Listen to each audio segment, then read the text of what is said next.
हाय सांग मैंने देख आम आज किचन रूम कम सब सरीगला आम स्लैब केते उषा रहा केते हाइट रहा केते नंबर रहा सब ये वीडियो पूरा फास्ट रू लास्ट मत देखिए ये वीडियो आम सब तुमको बसई देचु सब रेडी हो खाली मापिकी कहबार अच्छे बेसन केते रखीने 2 फुटिया आमर आसिक पूरा बेसन लगिज सब ये विषय कहमी भाई लास्ट रू फास्ट पर्यंत देखिए वीडियोटा भल लगे गोटे गोटे लाइक गोटे गोटे सब्सक्राइब करिए चलतु एवं जावा किचन रूम भितर।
बर्तमान आसिले आम किचन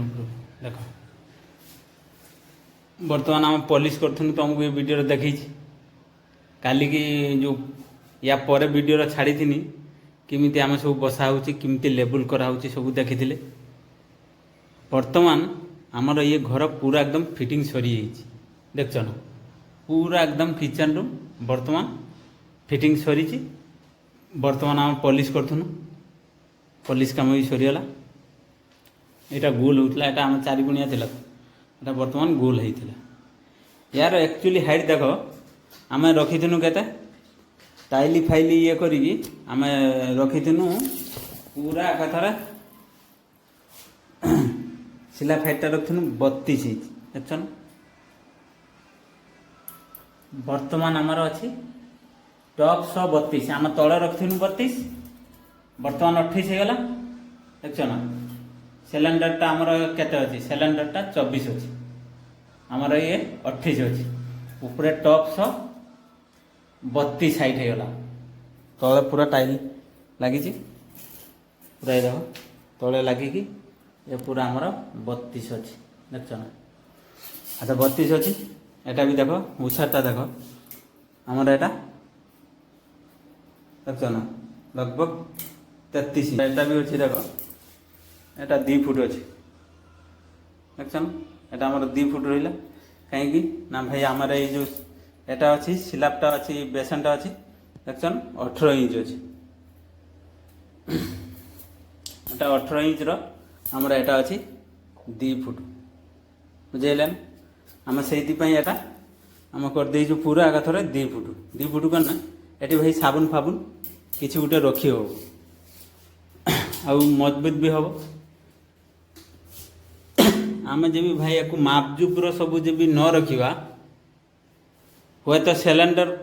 ପଶିଯିବ ଆଉ ମାନେ ରୋଷେଇ କରି ହେବନି ହାଇଟ୍ ହେଇଯିବ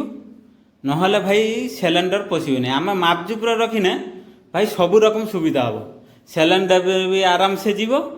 ଆରାମସେ ବି ରୋଷେଇ କରିବା ହାଇଟ୍ ହେବନି। ଜାଗେ ଜାଗେ ଭାଇ ମୁଁ ଯାଉଛି ଦେଖିଛେ ଜଣେ ଜଣେ ରୋଷେଇ କରୁଛନ୍ତି ତଳେ ଭାଇ ପିଡ଼ା ଫିଡ଼ା ଦେଇକି ତାମାନେ ଏତେ ହାଇଟ୍ କରିଦେଉଛନ୍ତି। ବୁଝିଲେ ଭିଡ଼ିଓଟା ହିଁ କେମିତି ଲାଗିଲା କମେଣ୍ଟ ମାଧ୍ୟମରେ ଜଣାଇବେ। ଦେଖ ଆମର ପୁରା একদম ଆଜି କିଚେନ୍ ରୁମ୍ ପୁରା ଓକେ ହେଇଗଲା। ଘରଟା ଅଛି ବର୍ତ୍ତମାନ ଆମର ଏ ଘରଟା ଅଛି ଏରকম ଅଛି 7 ফুট এরকম ଅଛି 7 ফুট এরকম ଅଛି ଆମର 9 ফুট। বুঝে দেখছো না টাইলি দেখছো না 1 2 3 4 5 6 পুরা এরকম ଅଛି ଆମର 9 ফুট এরকম ଅଛି ଆମର 7 ফুট।